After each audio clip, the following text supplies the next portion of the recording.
What's going on, everybody? Welcome back to part 2 of the FD build. And on this video, what we're actually going to do is a intercooler.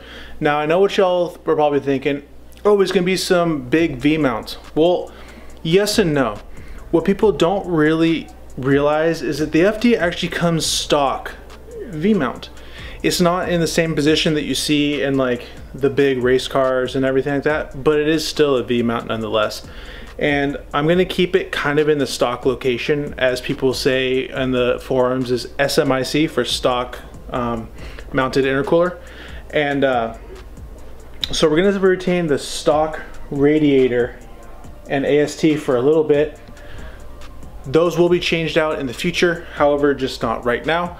And the kit that I did get, though, is the kit from Pettit Racing.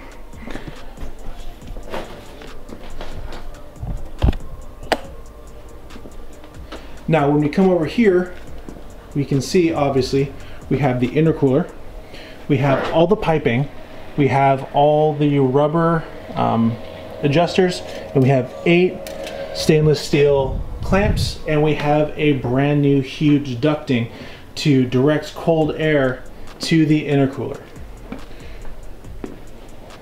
Now, if you watch the video where we did the belt, which should be the video before this, we went ahead and I disassembled everything. So we're pretty much good to go here. So we're ready to do the assembly of the full kit. So we're gonna go ahead, make sure that we read the instructions thoroughly and we know what to do here before we get cracking. And this should be a relatively simple and straightforward install, but just in case, we are going to read everything. So unfortunately, there already is a problem, and it's with the stock AST. This kit assumes you have an aftermarket one, and I don't. And where they want to mount this to is going to be, you undo this bolt from the alternator right here that holds it in place, and then run this through there. Now, if that was a nut, I would do it, but I don't really want to unbolt all that. First of all, I have to get all the way back there and change it out. And so I think I'm going to do it a little bit differently, but I think I'm going to wait to find a place once the whole intercooler assembly is installed, because I'm thinking about almost on this post right here, because I don't think I reused this, and if so, it actually sits perfectly right on top of here. So that might be a solution. But anyway, the next step that they give is to undo these bolts right here, because apparently these will damage the intercooler, and we must get those out of the way and replace them with 2 flathead screws they supplied with the kit. So we're gonna go ahead and get that done. So moving on from that problem, the next thing to do is take these zip ties that have been fed through, it looks like vacuum line, right? And these are used as isolators to keep the intercooler from rubbing on the cross member right there. You just zip tie these around and it will be isolated from actually just metal on metal contact, just slowly wearing something down, which is not good. And I think I used 2 of them, and it's going to be fitting like right in here. So probably one over here and one over here. That sounds about right. So I'm going to go ahead and get that done real quick. With extra hands here, it makes it a lot easier to film. So one thing that you do with the dryer here for the air conditioner is that it does hit this new ducting for the intercooler. So one thing you can do is literally shift it over 1 bolt, and it fits perfect right there, and it clears. And so here, I'll hold this over here. I can do it. Yeah. Okay, so Billy's got it here. This is a big intercooler, and it still is technically a V-mount. So no matter what you guys say, well, it's not. Yeah, it's not the one that you see here, but then again, those ones are only really efficient when you have vents in the hood too, or else you're literally just putting hot air right here. There's nowhere for it to go. This way, at least, it still goes back down. So this is still a good setup, especially for a street car. You know, those big V-mounts, you get rid of the air conditioning, you get rid of the power steering, you know, you make it full race car. This is still nice and streetable. This is gonna look dope.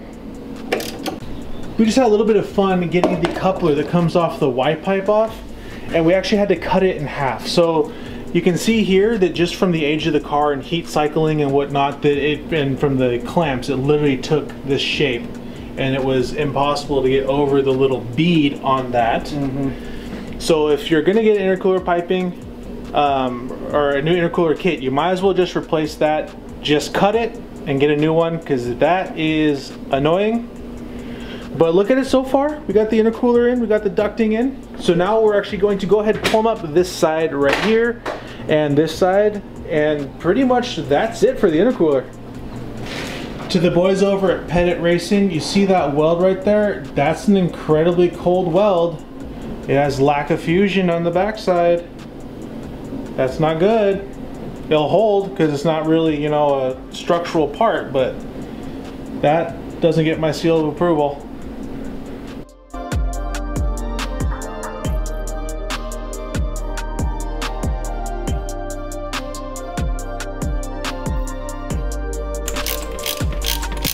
So look at that so far, boys. I just finished up this side right here, and I like that I got the Gretty metal elbow, because that's one of the things people always say change out, is get rid of that plastic side going to the intake. And Thomas is just finishing up over there.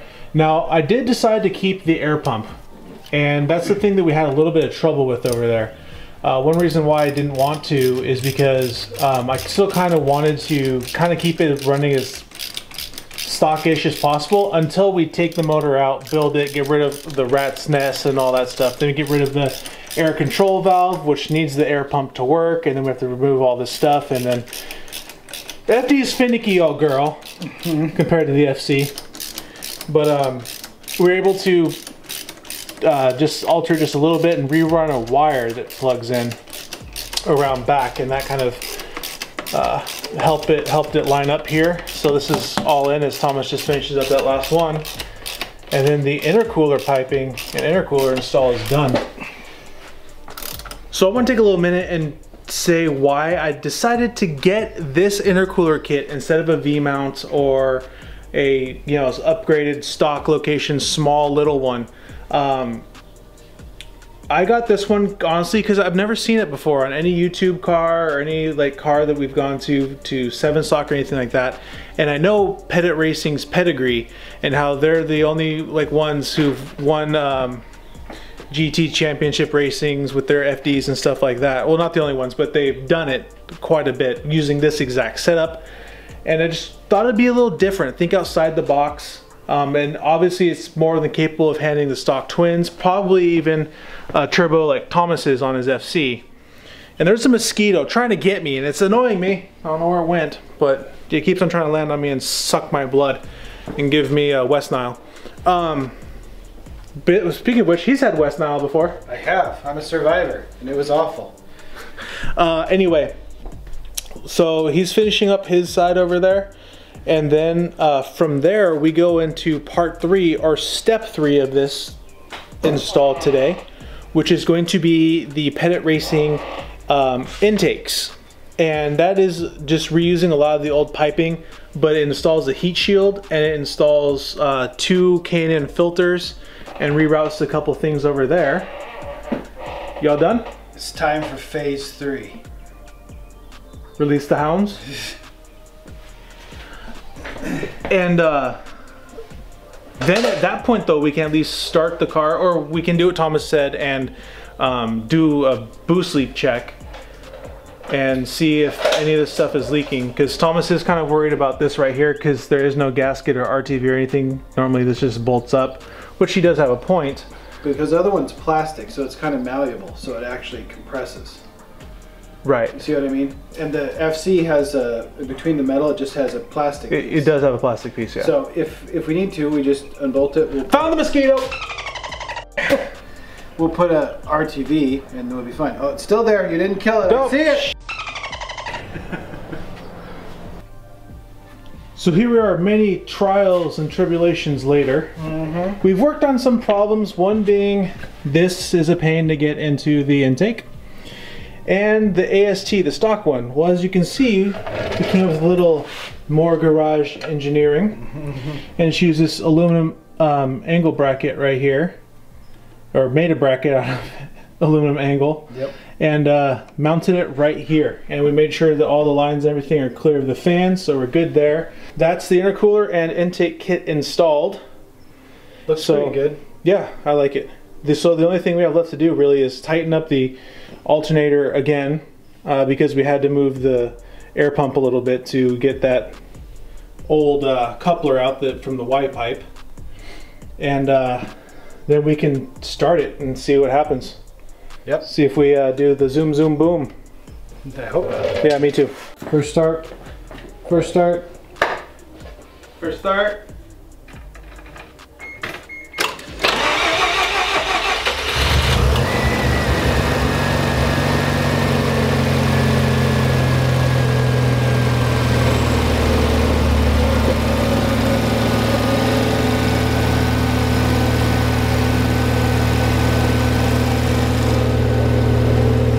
Nothing's gone wrong yet. I'm gonna listen for hissing.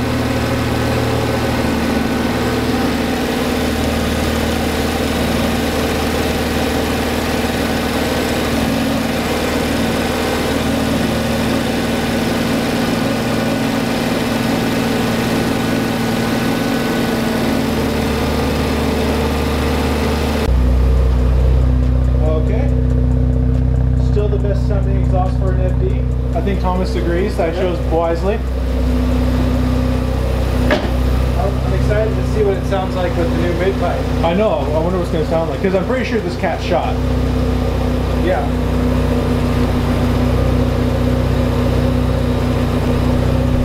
Oh.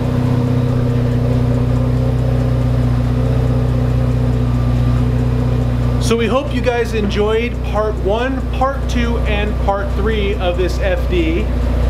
The belts, the intercooler, and the intakes. The intake was, besides just, it was very basic. You just literally put those things in the 2 things and filters. So that's what we're going to call this 3-part video. That'll be part 4 in a different video. We hope you guys liked. Always give it a thumbs up if you liked it. Leave any likes, comments, or concerns down below. When they ask you, tell them you want more.